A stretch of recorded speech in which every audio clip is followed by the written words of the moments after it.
New revelations involving convicted sex offender Jeffrey Epstein today involve him helping out one of Europe's largest banks for a $25 million fee. The late financier appears to have helped out Edmond de Rothschild Bank in Switzerland to resolve a Justice Department investigation. In doing so, Epstein tapped into his network of wealthy and powerful patrons to line his own pockets. CBS News legal reporter Katrina Kaufman joins us. What more do we know about this? So, Lindsay, the big picture of this story is people have wondered for a long time, where did all of Jeffrey Epstein's money come from? This story is one example. What our investigative reporter Dan Rutnick found in looking at the Epstein files was documents that showed that Epstein helped cut a deal for this European bank. They were being investigated for allegedly helping their customers hide tens of millions of dollars from the IRS. Now, Edmond de Rothschild from the bank had met Jeffrey Epstein through a friend. She reached out to him for help, and it's notable that this is after he was already convicted as a sex offender, Lindsay.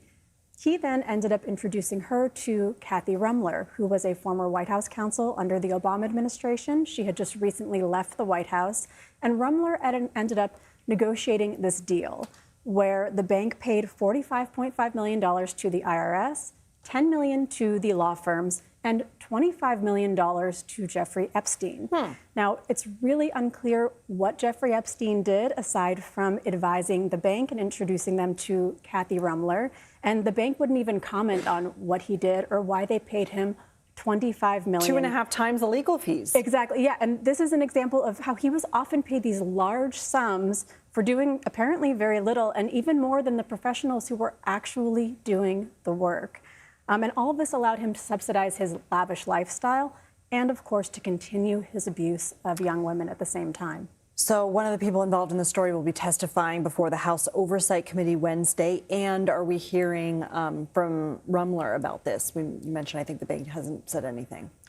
So she has denied knowing anything about his ongoing activity related to these young women. And her spokesperson gave us a statement. They say she's been open and transparent about her interactions with Jeffrey Epstein, and she's done nothing wrong and had no knowledge of his ongoing criminal activity.